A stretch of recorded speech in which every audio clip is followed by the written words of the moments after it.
Hello everyone and welcome to this video. In this video, I'm going to be reviewing the GRE Premium Prep 2021 edition by the Princeton Review.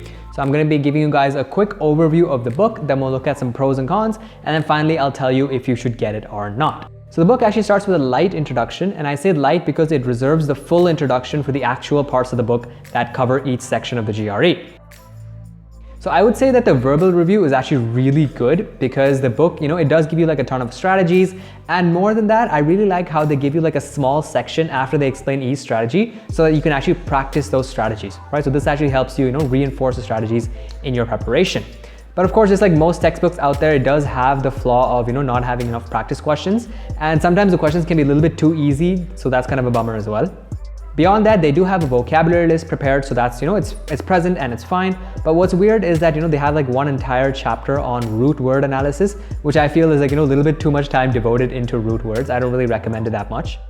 For AWA, the book is a little bit strange. Like the issue essays, it's explained really well. There's some really good concepts and strategies that are taught, but then the argument essay is not taught that well. And the example argument essay in the book is like in my opinion, that essay wouldn't score well at all.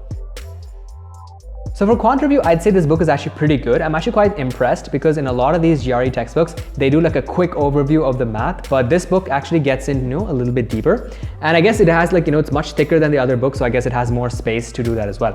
So unless you're like completely out of touch with math or like really bad at it, then I'd say this math review is like, a good place for you to start preparing for the GRE quant. Overall, I'd say this book is pretty thorough. Like it's more thorough than all the other books I've reviewed so far. And on top of that, the strategies and stuff given in this book are probably going to be more or less the same as, Magoosh and Barron's and stuff. But what's really cool about this book is, they give you that practice section after each strategy so you can actually implement that strategy and, try it out for yourself. Beyond that, you actually get 6 practice tests as a part of this book, which I think is awesome. And considering that it's pretty affordable, I'd say it's a pretty good deal.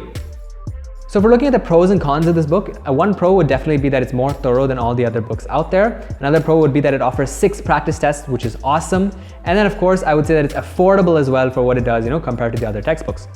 Now for cons, I would say that the questions are kind of easy. That's kind of disappointing. And there's no quant cheat sheet. Like, all the other textbooks, they give you like this sheet, with like formulas and like techniques and stuff that you can just quickly refer to before you solve quant questions. This book doesn't have that. And I would say that the argument essay analysis is pretty weak, which is really weird. I don't understand why it's that way. So who should get this book? So essentially, if you're a student looking for a thorough review of the GRE exam, then this is a good book for you. If you're all right with doing easy questions, from this book, and then, search for a different place where you can actually find harder questions, if that's okay with you, then definitely go get it. And of course, students who are okay with getting a different book for practice. But of course, this is like true for pretty much all the textbooks that I've reviewed so far. And of course, who shouldn't get it? So if you're on a budget, then of course you should not get this book because this is not the cheapest book out there. And of course, if you're someone who's looking for a challenge, then this is probably not the book for you. And that's it. Thank you guys so much for watching. I'll leave a link in the description to this book if you want to go and get it. And that's it from me for now, and I'll see you later. Bye-bye.